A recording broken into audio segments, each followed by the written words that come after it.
After 18 years of marriage, I thought dating again would be exciting. Instead, I walked straight into mistakes that left me feeling naive, embarrassed, and honestly questioning myself. If you are over 40 and dating after a long marriage, I want to share the 3 mistakes I made so you don't have to learn them the hard way like I did. And the third one, that's the one that completely changed the type of men that I attract now. When I first went on the dating apps, I wasn't looking for anything specific. I told myself I was just seeing what's out there, just to have some fun, just chatting. But what I didn't realize was this: when you're unclear, you attract unclear. I wasn't intentional, so I attracted men who weren't intentional. And for the first few months, it was a string of first dates, surface level conversations, men who weren't serious. And I started wondering, is it me? But it wasn't me. It was my lack of clarity.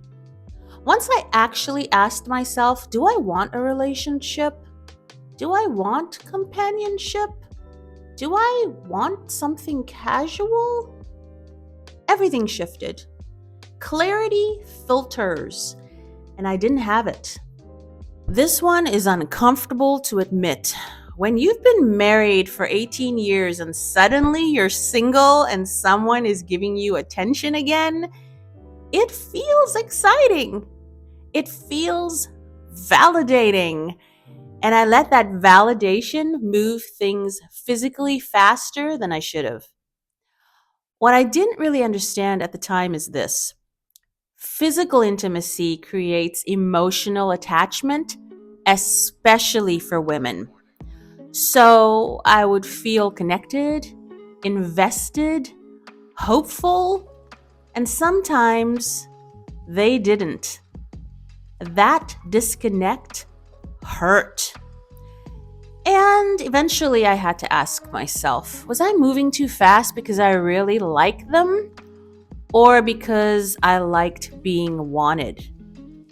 That was a hard question.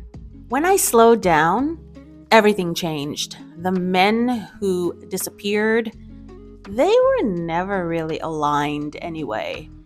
Slowing down didn't reduce my options, it actually improved them. When I first started online dating, I had no boundaries. None. I didn't understand the landscape. So when explicit messages came in, when inappropriate photos came in, I was shocked. But instead of shutting it down immediately, I tolerated it longer than I should have. Because I didn't want to seem uptight or difficult or too serious. But here's what I learned. When you don't set boundaries, you invite people who don't respect them. And once I started being clear about what I would respond to, what I wouldn't tolerate, what I was actually looking for, the quality of my conversations changed. Not overnight, but dramatically. Boundaries are not about controlling others.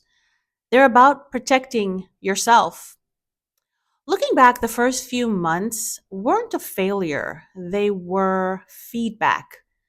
I wasn't naive. I was just inexperienced in a new world. And once I got clear, slowed down, and set some boundaries, I stopped attracting chaos. Dating after divorce isn't just about meeting someone new. It's about rediscovering who you are now. And when you show up differently, the dating experience changes. So if you're dating after a long marriage, I'd love to know which of these resonated with you most. And if this helped you feel a little less alone in the process, make sure you're subscribed. I share real conversations like this every week.